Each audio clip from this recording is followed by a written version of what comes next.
Hello students, how are you? Welcome back to part of school online tutorials. Okay class, अभी अभी हमारे second terminal examinations पूरे हुए हैं। काफी जोश में रहे होंगे आप लोग एंड एग्जाम आई होप कि आप सभी के एग्जाम से बहुत अच्छे रहे होंगे। नाउ लेट्स सी कि आपके मार्क्स कैसे आएंगे, पर चलिए उसमें तो अभी टाइम है। फिलहाल के लिए भी एक काम करते हैं, एक नया चैप्टर स्टार्ट करते हैं साइंस का, जिसका नाम है structure of matter. Now what is this matter? ये मैटर क्या है? कोई बता सकता है मुझे? What is this matter? देखिए, हमारे आसपास जो भी चीजें हैं, लाइक ये marker, this board, fan, my mobile phone, all these things are what? The matter. Matter क्या होता है? जिसका मास हो और वो स्पेस ऑक्यूपाई करे, उसे हम बोलते हैं मैटर। जो जिसका मास हो और वो स्पेस ऑक्यूपाई करे। आपको अपने रूम में जितनी भी चीजें दिखाई दे रही हैं, दोस्त all the things are what? Matters. पर क्या आपने कभी सोचा कि ये मैटर किस चीज से बना है? कभी सोचा इस बारे में आप लोगों ने? जैसे मैं हूं, देखो मैं किस चीज से बना हूं मैं जानता हूं, सेल से। ये चीज आपको ही पता होगा। हमारा घर किस चीज से बना है? ब्रिक से, राइट? ठीक है। ऐसी कोई भी बड़ी चीज हमेशा छोटी छोटी चीजों से मिलकर बनती है। तो क्या आपने कभी सोचा कि ये जो मैटर है, ये मार्कर, ये बोर्ड या मैं या कुछ और चीजें, ये किस चीज से मिलकर के बनती है? ये बनती है एटम से। एटम्स, ठीक है। वैसे तो एटम बोलेंगे हम, ठीक है। एटम, एक मॉलिक्यूल, एक मैटर के पास लाखों करोड़ों एटम्स होते हैं। ये इतने छोटे होते हैं, इतने छोटे कि हम लोग इन्हें नेकेड आई से नहीं देख सकते। नेकेड आई का मतलब विदाउट एनी माइक्रोस्कोप। इवन कुछ तो ऐसे हैं कि माइक्रोस्कोपिक होते हैं, इवन माइक्रोस्कोप से भी नहीं देखे जा सकते हैं, इतने ज्यादा छोटे होते हैं ये। तो I hope you are getting my point कि एटम्स बहुत छोटे हैं। इवन आप जानते हो, मैं गोल्ड की बात करूं, गोल्ड सबने देखा होगा, गोल्ड तो गोल्ड की एटम्स को अगर मैं एंड टू एंड लगाता हूं, इनकी एक एटम, दो, तीन, चार, पांच, छह, ऐसे लाइन वाइज अगर मैं लगाता हूं, first atom, second atom, third atom, fourth, fifth, six, seven, ऐसे करके, तो ये इतनी छोटी है कि एक मिलीमीटर, मिलीमीटर समझते हो कितना छोटा होता है? लाइक मीटर, एक मीटर काफी बड़ा है। सेंटीमीटर इतना छोटा सा होता है। फिर आता है उससे भी छोटा मिलीमीटर। इवन इतना छोटा होता है कि मैं अपने फिंगर पे उसको रिप्रेजेंट भी नहीं कर पा रहा मिलीमीटर कितना है। अगर वो मिलीमीटर इतना छोटा सा है और उसमें मुझे एटम्स अरेंज करनी है, उस लेंथ में कितने लगेंगे एटम्स, आप मुझे बता सकते हैं? या फिर उल्टा बोलते चलो, मैंने गोल्ड के एटम्स लिए, गोल्ड एटम्स कितनी? 4 मिलियन, यानी कि 40 लाख गोल्ड एटम्स लिए और मैंने उनको एंड टू एंड लगाया, एक एक करके ऐसे। तो जानते हो कितनी लेंथ आई? सिर्फ और सिर्फ 1 मिलीमीटर, सिर्फ और सिर्फ 1 mm। कितना कम है ना? तो इसका मतलब एटम्स जो होती हैं बहुत बहुत बहुत छोटी होती हैं एटम। देखिए, एटम के बारे में ना जाने कितने साइंटिस्ट के बारे में, कितने सारे साइंटिस्ट ने बताया है, जिसमें से एक फेमस साइंटिस्ट थे जॉन डाल्टन, जिन्होंने काफी पहले 19th जो सेंचुरी चलती थी, 19th सेंचुरी, उस टाइम पे एटम के बारे में बताया था। और आयरन के सबसे छोटे पार्टिकल जिससे वो बनता है, उसका नाम क्या था? उन्हें एटम। ओके, चलिए एटम की बात हो गई। अब ये एटम क्या हमारे ऑल अराउंड है? The answer is yes. जितने भी मैटर होते हैं वो किस चीज से बने हैं? एटम से बनते हैं। पर क्या एटम सेम है? मतलब कि हर एक मैटर क्या सेम काइंड ऑफ एटम से मिलकर बना है? The answer is no. हमारे ऑल ओवर अराउंड कितने टोटल एटम्स हैं? 118, जो अभी तक डिस्कवर हो चुकी है और डिस्कवरी बाकी है। क्या पता और हो, क्या पता ना भी हो, हु नोज। वैसे होंगी, ठीक है, आज तक। पर हम लोग जितने डिफरेंट काइंड के एटम्स डिस्कवर कर पाए हैं वो है 118, 118 एटम्स। पर देखा जाए, एटम्स तो हमारे पास डिफरेंट काइंड के इतने ही नहीं है, पर आप अगर देखें तो आपके अराउंड में मैटर्स बहुत तरह की हैं। ये सब क्या है चीजें, जानते हो आप लोग? देखिए, एटम्स बड़े स्पेशल होते हैं। कैसे स्पेशल है? एटम्स के पास कैपेसिटी होती है कॉम्बिनेशन की। एटम्स हैव अ कैपेबिलिटी, और you can say capacity to combine. एक एटम दूसरे एटम से कंबाइन हो जाता है और कुछ फॉर्म कर देता है। जैसे अल्फाबेट्स, आपके इंग्लिश में अल्फाबेट्स होते हैं, कितने होते हैं इंग्लिश में alphabets? I think 26, right? 26 alphabets हैं, बट इंग्लिश के वर्ड्स देखिए कितने सारे हैं। There are millions of words in English language. वैसे ही एटम्स बेशक हमारे पास कितने हैं, 118 हैं, 118, बट ये एटम्स एक दूसरे से कंबाइन हो सकते हैं और कंबाइन होने के बाद कुछ और फॉर्म करते हैं। इस वजह से they are many in the world. Okay, I hope I am very much clear to all of you. देखिए एक एटम जब दूसरे एटम से कंबाइन होता है so it forms a molecule. एक एटम जब दूसरे एटम से कंबाइन होता है तो क्या फॉर्म करता है? ये मॉलिक्यूल फॉर्म करता है, मॉलिक्यूल। यानी कि एटम से छोटी, एटम क्या है, सबसे छोटी यूनिट हो गई और उससे बड़ी कौन सी आ गई? मॉलिक्यूल, थोड़ी सी बड़ी यूनिट हो गई। अब ये मॉलिक्यूल दो तरह के हो सकते हैं। पहला,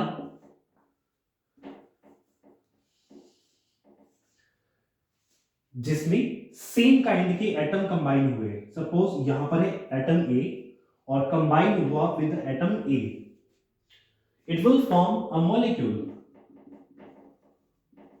of element, it will form a molecule of element. ठीक है, ये एलिमेंट्री मॉलिक्यूल फॉर्म करेगा कब? जब एटम सेम होंगे। जरूरी नहीं है कि दो ही एटम हो, दो से ज्यादा एटम भी हो सकते हैं। Two or more atoms combines to form a molecule, two or more atoms combines to form a molecule. अगर वो सेम काइंड के एटम्स हैं so they will form an element, और अगर वो डिफरेंट काइंड के एलिमेंट्स हैं, सॉरी एटम्स हैं, so they will form compounds. So they will form what? Compounds. Actually ये एटम एक दूसरे से कंबाइन क्यों हो रहे हैं? क्या आपने ये सोचा? देखिए एटम जो है ना वो स्टेबल नहीं है नेचर में। There are many atoms in the nature that are not stable. Many, most of that, in fact, most of the atoms are not stable in the nature.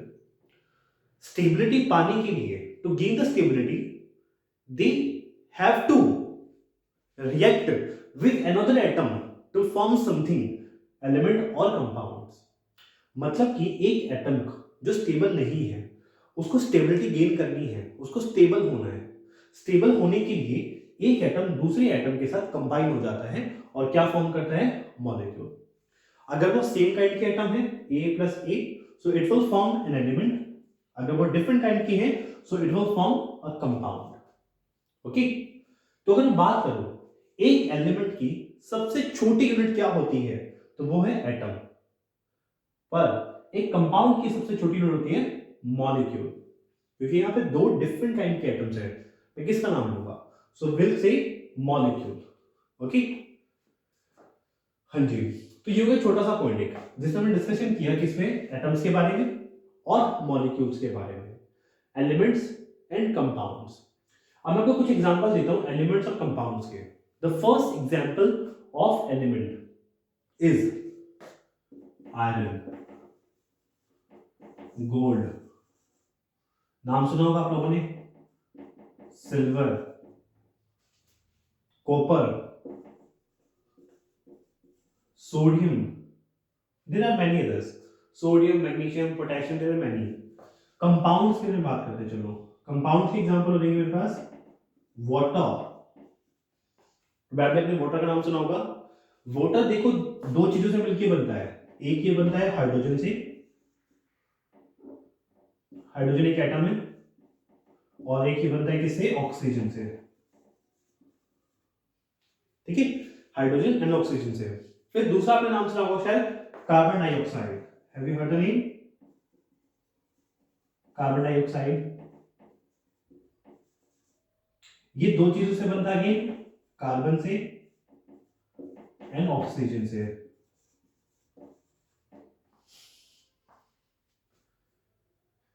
तो ठीक है स्टूडेंट्स, ये था आपका छोटा सा टॉपिक। मैं बात करता हूं किसकी? कंपाउंड की। अगर हम बात करें किसकी? कंपाउंड के बारे में, तो इसकी कुछ प्रॉपर्टीज होती हैं। There are some properties of the compounds. अच्छा, कंपाउंड देखो मैं आपको बताया कि दो या दो से ज्यादा डिफरेंट एटम्स या फिर डिफरेंट एलिमेंट्स के कॉम्बिनेशन से क्या बनते हैं, कंपाउंड्स बनते हैं। क्या कंपाउंड को जिस चीज से ये बना है, इनके constituents, its constituents, can we separate its constituents from the compound, can we separate the constituents from its compound, लेकिन जो कंपाउंड है उसके जिस चीज से वो बना है, क्या हम दोनों को अलग कर सकते हैं? जैसे पानी, वाटर, क्या हम हाइड्रोजन को और ऑक्सीजन को अलग कर सकते हैं? The answer is yes, but by using chemical reactions only. Chemical methods बोल सकते हैं हम इसे यहाँ पे, यूजिंग द केमिकल मेथड्स। हम लोग केमिकल मेथड्स का यूज करके कंपाउंड्स की जो कॉन्स्टिट्यूएंट्स होते हैं उनको सेपरेट कर सकते हैं। दूसरी प्रॉपर्टी कंपाउंड की, the second property of compound says that कि एक कंपाउंड अगर आपको बनाना है, सपोज आपको X नाम का कोई कंपाउंड बनाना है, उसको बनाने के लिए जो जो कॉन्स्टिट्यूएंट्स लगते हैं और जितने लगते हैं वो एज इट इज वही रहेंगे। ऐसा नहीं कि अगर आपको X बनाना है, X को बनाने के लिए सपोज आप लोगों ने हाइड्रोजन एंड ऑक्सीजन का यूज किया। X एक कंपाउंड है जिसको बनाने के लिए आपने हाइड्रोजन ऑक्सीजन का यूज किया। क्या आप X को बना सकते हो using carbon and oxygen? I guess not, because carbon और ऑक्सीजन के यूज करने से बनेगा कंपाउंड, मैं मानता हूं, पर वो कुछ और बनेगा, वो नहीं बनेगा जो हम लोग चाहते हैं। I think all of you. देखिए कंपाउंड X है कोई, मैं कह रहा हूं कि वो जिस चीज से बनता है वो हर बार उसी से बनेगा। ऐसा जरूरी नहीं है कि आपने एक बार बनाया उसको हाइड्रोजन ऑक्सीजन का यूज करके और दूसरी बार उसको बनाया आपने किसका, कार्बन और ऑक्सीजन का यूज करके, नहीं। इवन आप लोगों ने ये दो चीज यूज करी है, जिस रेशियो में यूज करी है, मतलब जितनी क्वांटिटी में यूज करी है उतनी ही यूज होगी नेक्स्ट टाइम भी। ऐसा नहीं कि कम ज्यादा कर दोगे।